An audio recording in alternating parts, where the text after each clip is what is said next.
Hello students, good morning, जय हिंद। जीविका chemistry classes में आपका फिर से स्वागत है।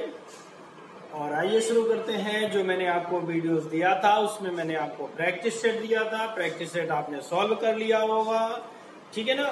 तो प्रैक्टिस सेट का आंसर दे देते हैं पिछले वाले का, ठीक है ना। तो देखिए शुरू करते हैं।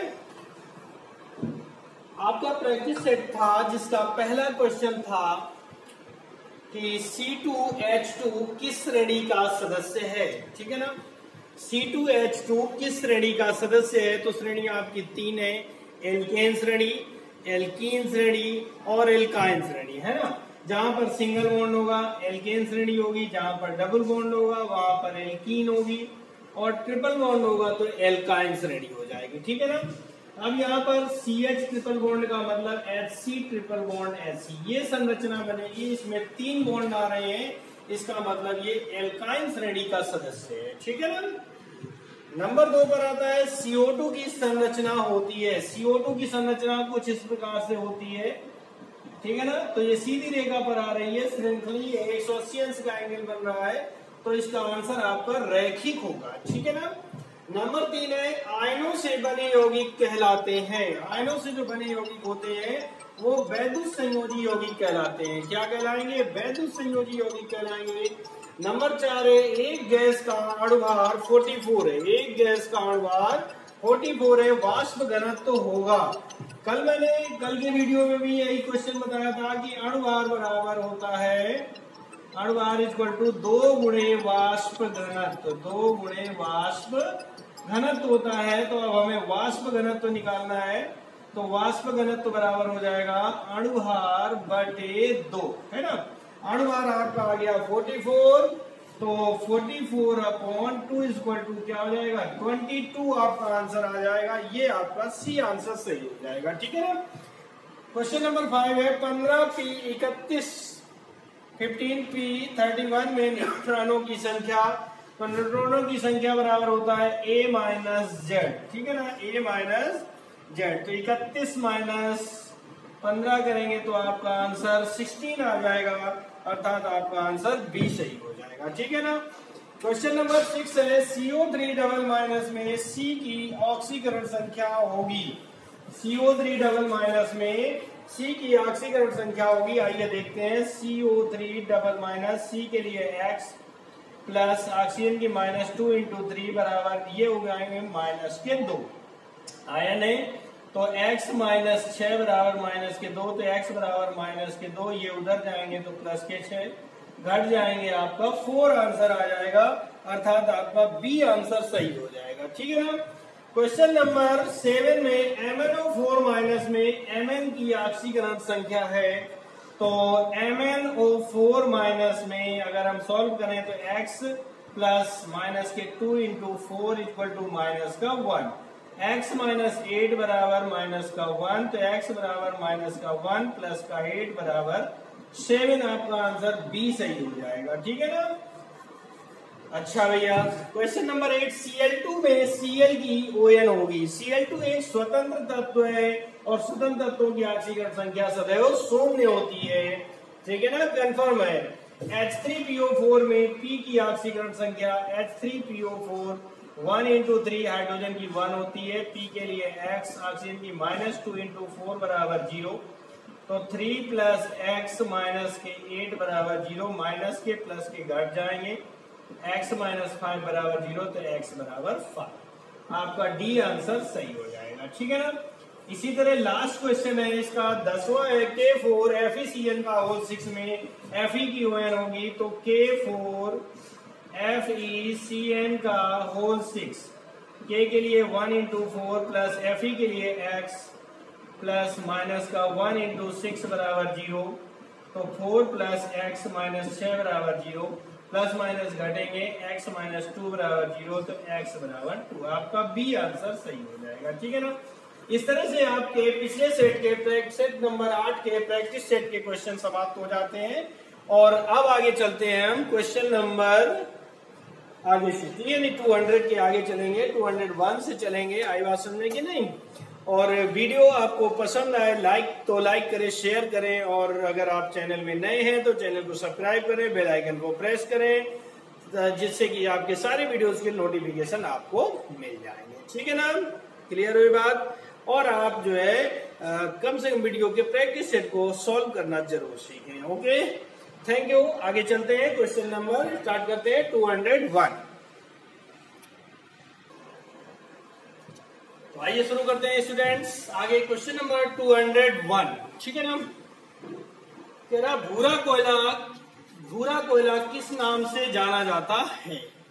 यानी कोयले के हमने आपको बताया थे कई रूप होते हैं, है ना।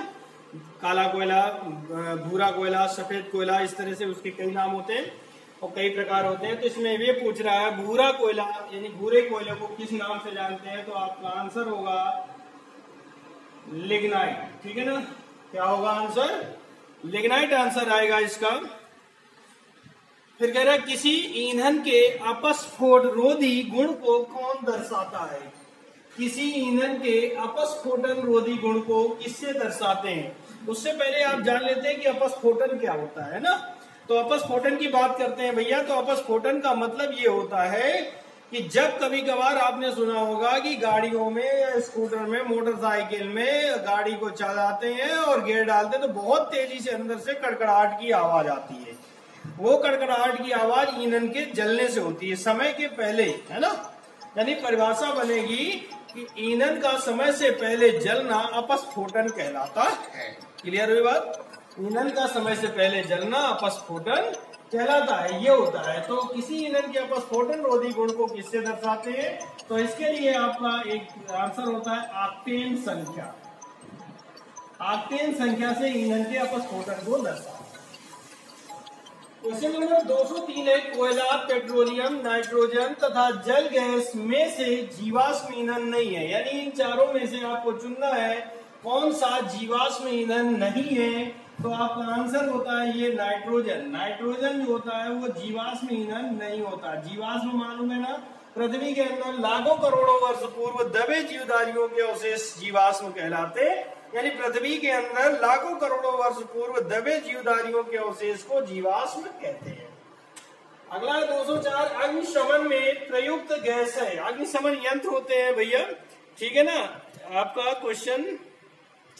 तो अग्निशमन यंत्र यानी सिलेंडर जो भरे होते हैं उन सिलेंडर में कौन सी गैस का प्रयोग होता है। तो आपका जवाब होगा CO2 गैस का प्रयोग होता है। ठीक है ना। नेक्स्ट क्वेश्चन आता है आपका कि प्रति ग्राम ईंधन द्वारा मोचित ऊर्जा की दृष्टि से सर्वोत्तम ईंधन है। यानी आपके पास ईंधन कई होते हैं, जैसे कि LPG है, हाइड्रोजन है ना, प्राकृतिक गैस है और मिट्टी का तेल है, डीजल है, पेट्रोल है। इन सब ईंधनों में से सबसे ज्यादा कैलोरी मान, सबसे ज्यादा ऊर्जावान किस ईंधन का होता है जो कि सर्वोत्तम है। तो आपका आंसर होगा हाइड्रोजन ईंधन। द्रव हाइड्रोजन को ईंधन के रूप में प्रयोग किया जाता है ना। तो हाइड्रोजन जो होता है वो हमारा सर्वोत्तम ईंधन होता है। 206 नंबर पर रॉकेट में ईंधन के रूप में किसका प्रयोग करते हैं। यानी रॉकेट के जो ईंधन होते हैं इन ईंधनों को प्रणोदक कहते हैं। ये मैं आपको कल के वीडियो में बता चुका हूँ, ठीक है ना। लेकिन यहाँ पर कह रहा है कि इस यानी प्रणोदक जो नोदक ईंधन होते हैं उसमें क्या क्या होता है। तो आपका आंसर होगा द्रव हाइड्रोजन प्लस द्रव ऑक्सीजन। द्रव हाइड्रोजन एवं द्रव ऑक्सीजन का मिश्रण जो है वो रॉकेट में ईंधन के रूप में प्रयोग होता है। 207 नंबर पे भविष्य का ईंधन कहा जाता है। यानी किस पदार्थ को भविष्य के ईंधन के रूप में प्रयोग किया जाएगा। कौन सा ऐसा पदार्थ है जिसे भविष्य के ईंधन के रूप में प्रयोग किया जाएगा। तो आपका जवाब है हाइड्रोजन। हाइड्रोजन को भविष्य में ईंधन के रूप में प्रयोग किया जाता है, ईंधन कहा जाता है। यानी भविष्य का ईंधन किसे कहते हैं। तो आपका आंसर होगा हाइड्रोजन। 208 नंबर है स्वतः दहन पाया जाता है। स्वतः माने अपने आप जलना, बिना माचिस के, बिना आग लगाए, बिना लाइटर के किसी पदार्थ का तुरंत जल जाना, अपने आप जल जाना स्वतः दहन कहलाता है। तो आपका जवाब होगा यहाँ पर फास्फोरस, P। फास्फोरस ऐसा पदार्थ है जो अपने आप जलता है। नेक्स्ट क्वेश्चन है आपका 209 ईंधन का ऊष्मीय मान ज्ञात करने के लिए प्रयुक्त उपकरण है। यानी कौन से उपकरण द्वारा ईंधन का ऊष्मीय मान ज्ञात करते हैं, तो इसका आंसर होता है बम कैलोरी मीटर। बम कैलोरी और आपका आगे आता है मीटर, इसका प्रयोग करेंगे, बम कैलोरी मीटर का प्रयोग करेंगे, ठीक है ना। और क्वेश्चन नंबर 210 है, अत्यंत वाष्पशील एवं ज्वलनशील ईंधन है। यानी वाष्पशील का मतलब है खुला छोड़ने पर अपने आप उड़ जाना, है ना, और ज्वलनशील बहुत जल्दी आग पकड़ ले, तो उसका जवाब में आपका आंसर होगा पेट्रोल। ऐसा पदार्थ होता है जो अत्यंत ज्वलनशील होता है। लिक्विड गोल्ड किसे कहा जाता है, कितना बढ़िया क्वेश्चन है। यानी द्रव सोना, द्रवीय सोना किसको कहते हैं, बहुत अच्छा क्वेश्चन आ गया, द्रव सोना किसे कहा जाता है, तो ये आप लोग बताएं। तो द्रव सोना जो है आपका क्या होता है मिस्टर, पेट्रोल को द्रव सोना कहा जाता है। किसे कहेंगे, पेट्रोल। अगला, आंतरिक दहन इंजन में सिलेंडर में उत्पन्न तीव्र ध्वनि कहलाती है। आंतरिक दहन इंजन यानी जब इंजन के पिस्टन में बहुत तेज ध्वनि उत्पन्न होती है, उसे अभी अभी मैंने आपको समझाया था, ये क्वेश्चन नंबर 202 में अपस्फोटन बोलते हैं उसको। क्या बोलते हैं भैया, अपस्फोटन बोलते हैं। क्या बोलेंगे, अपस्फोटन। यानी इसका जवाब आपका होगा अपस्फोटन, यानी जो तीव्र ध्वनि उत्पन्न होती है उसे अपस्फोटन कहते हैं। नोट कर लीजिए, स्क्रीनशॉट ले सकते हैं। और आगे अब चलते हैं हम आपके क्वेश्चन नंबर 213। तो चलिए स्टूडेंट शुरू करते हैं क्वेश्चन नंबर 213। 213 में क्या है क्वेश्चन आपका कि सर्वोत्तम अपस्फोटन रोधी है। अभी आपने अपस्फोटन पढ़ा था कि आंतरिक दहन इंजन में सिलेंडर में ईंधन का बहुत तेजी के साथ जलना, बहुत तेजी से आवाज करना, क्रैकिंग जिसको बोलते हैं, अपस्फोटन कहलाता है, ठीक है ना। तो कह रहा अपस्फोटन रोधी कौन है, कौन अपस्फोटन को रोकता है, तो आपका होगा tetra ethyl lead, tetra ethyl lead. और ये आपका आंसर होता है टेट्रा एथिल लेड, जो कि सर्वोत्तम अपस्फोटन रोधी है। इसका सूत्र होता है C2H5 का होल 4 Pb, ये टेट्रा एथिल लेड का सूत्र है।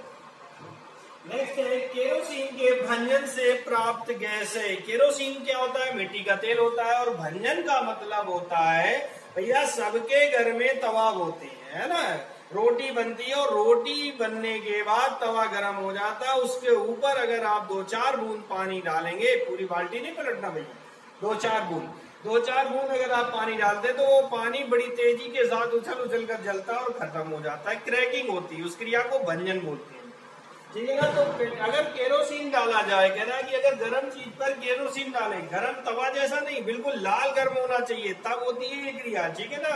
मैंने तवा का एक आपको एग्जांपल दे दिया है। तो अगर हम केरोसिन को उस पर बूंद बूंद करके गिराएं तो उसके भंजन से यानी क्रैकिंग टूटने से कौन सी गैस प्राप्त होती है, तो उसका नाम होता है भैया तेल गैस। क्या नाम होता है, तेल गैस या ऑयल गैस, ठीक है ना। और पेट्रोल की आग बुझाने का उत्तम साधन है।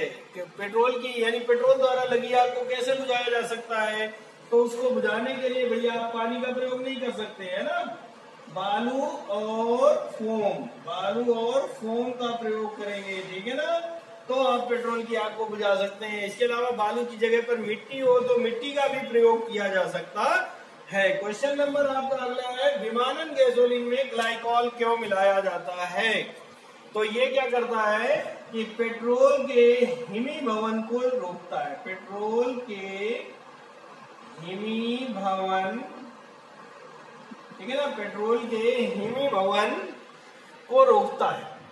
अब भैया हिमीभवन का होता है पेट्रोल के जमने को रोकता है। हिम माने क्या होता है, बर्फ, जमना, यानी हिमीकरण, और मतलब हिमीकरण क्रिया को अर्थात जमने की क्रिया को रोकता है। क्वेश्चन नंबर 217 है, बायोडीजल बनाने में प्रयुक्त किया। बहुत अच्छा क्वेश्चन आ गया। पहली चीज तो बायोडीजल बनता कैसे है, ये एक जेड्रोपा, देखिए ध्यान से सुन ले, जेड्रोपा नामक प्लांट के बीजों से डीजल बनाने का प्रयास किया जा रहा है। तो इस प्रक्रिया को क्या नाम दिया गया है, जो सिस्टम चालू होता है, क्रिया होती है ट्रांस एस्टरिफिकेशन। इसका आंसर होगा ट्रांस एस्टरिफिकेशन, ट्रांस एस्टरिफिकेशन बोलते हैं इस प्रक्रिया को। क्वेश्चन नंबर 218 कास्ट स्पिरिट कहलाता है। कास्ट स्पिरिट किसको कहते हैं? तो बहुत सिंपल सा क्वेश्चन है, ये आपका होगा मेथेनॉल। मेथेनॉल मतलब मेथिल एल्कोहल भी होता है, IUPAC नाम है इसका मेथेनॉल, ठीक है ना। पेट्रोल की गुणवत्ता व्यक्त की जाती है, यानी कैसे पता चलेगा, किससे नापेंगे कि पेट्रोल जो है ज्यादा अच्छी क्वालिटी का है? तो वो ऑक्टेन संख्या होती है। अभी इस तरह का एक क्वेश्चन हो चुका है ना, ऑक्टेन संख्या पर डिपेंड करता है, ठीक है। लास्ट क्वेश्चन है इंडेन गैस मिश्रण है, यानी इंडेन गैस मतलब जो आपके घर में सिलेंडर में LPG में प्रयुक्त होती है, उसमें कौन कौन सी गैसों का वो मिश्रण होता है? तो आपका जवाब होगा ब्यूटेन ज्यादा मात्रा में होता है प्लस प्रोपेन होता है। ब्यूटेन और प्रोपेन का मिश्रण होता है, मुख्य रूप से आपका ब्यूटेन होता है, ठीक है ना। इस तरह से आपके आज के इस वीडियो के 20 क्वेश्चन आपके पूरे होते हैं। और अब आने वाला है आपका प्रैक्टिस सेट। क्या आने वाला है? प्रैक्टिस सेट, जिसके आपको मैं 10 क्वेश्चन दूंगा। बात समझ में आएगी नहीं? और वीडियो पसंद आए तो लाइक करें, शेयर करें और सब्सक्राइब करें। अगर आप चैनल में नए हैं तो सब्सक्राइब करें तथा बेल आइकन को प्रेस करें, जिससे कि आपके पास सारे वीडियोस के नोटिफिकेशन पहुंच जाए और आप अच्छे से अपनी तैयारी कर सकें। ओके, चलिए देखते हैं, शुरू करते हैं प्रैक्टिस सेट। तो चलिए भैया देखते हैं, ये आपका प्रैक्टिस सेट आपका स्टार्ट होता है और प्रैक्टिस सेट को आप नोट कर लीजिएगा और इसके आंसर आप हमें कमेंट बॉक्स में भेज दीजिएगा, ठीक है ना। जिसके आपके करेक्ट आंसर जो है वो आपके अगले वीडियो में आ जाएंगे, ठीक है ना। और आप प्रैक्टिस करते रहें। ये आपका सेट नंबर 9 है भैया, थोड़ा सा मिस्टेक हुआ है कि सॉरी, यहाँ पर आपका सेट नंबर 9 क्लियर है ना। सेट नंबर 9 आपका ये है जिसे आपको सॉल्व करना है और सेट नंबर 9 का ये प्रैक्टिस है, जिसके आंसर आपको सेट नंबर 10 में मिल जाएंगे। Okay, thank you.